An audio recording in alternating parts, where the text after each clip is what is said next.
What I'm working on now is the custom spice and utensil pull-out drawer. And this is the basic layout, which I'm glad I took some time yesterday to lay this out because I had another row here, another shelf here, and everything was just going to be way too tight. It wasn't going to be very functional. So just a little adjustment to the layout, and here's what, just a very basic overview. So this is the back side of it. This is the front side of it. And in between here are essentially shelves. And so this shelf will be able to house really anything they want, spices, seasonings. Same thing here and here, that's really the intended purpose. And then this part is gonna be for utensils to drop into. And it'll look something like this.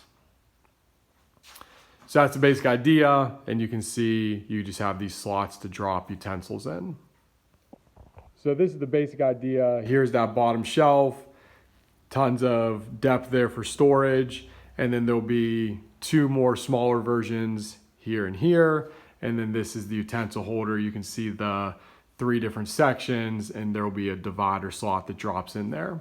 So once it's all together, I'll show it, go over dimensions, and for your reference and for my future reference. And all of those little squares with the center marked, those are going to receive 1/2-inch diameter dowels that will align with the inside edge of that vertical piece. And that'll just give a little more support for taller pieces, so when it pulls in and out, nothing worries about tipping over.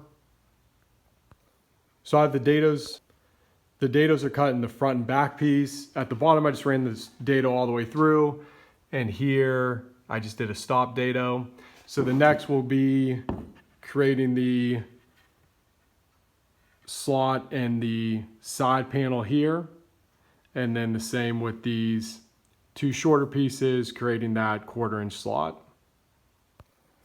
All my slots are cut now. I was working on the 2 slots here on the outside of the utensil holder, and everything aligns nicely. So the next part of this process is going to be just creating, I'm going to use domino tenons to just help align this when it comes time for assembly. And then also I still have to drill for the 1/2-inch dowel rods. All the cuts are done. Test fit is done without the mortises. And this is the basic layout again. So this bottom shelf here, then there'll be 2 other tiers, and then this will be the utensil divider. This is the first dry fit before I cut any mortises. Gives a little better idea of what's going on here. So there are the 3 sections for utensils, and then a tier for spices and seasonings or whatever they want to use it for, another tier, and then the large section down below.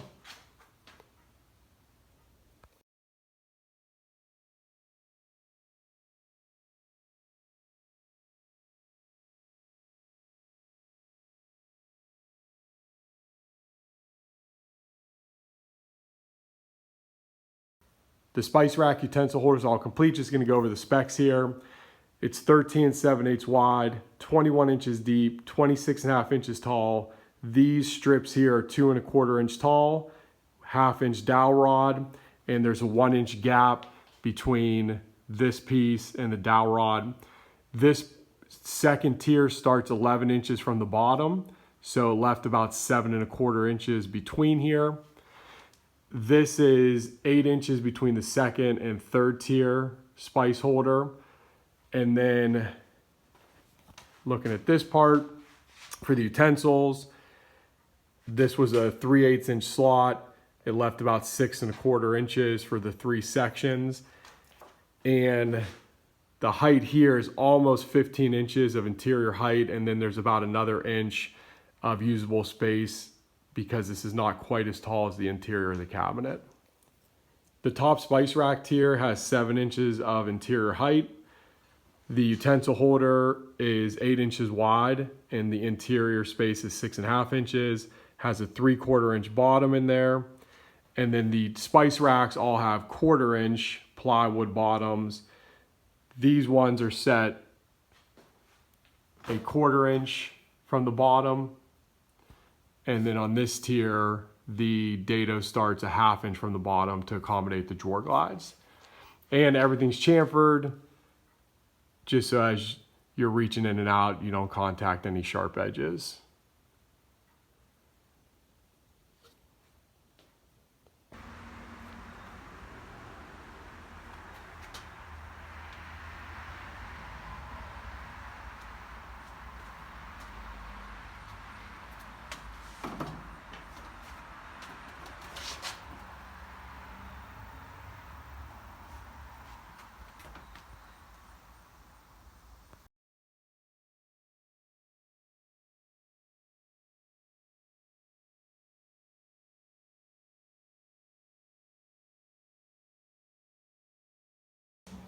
This is the Spice Utensil pull-out drawer. Now that it is installed in the kitchen, lots of space. And these are the dividers that are removable if needed.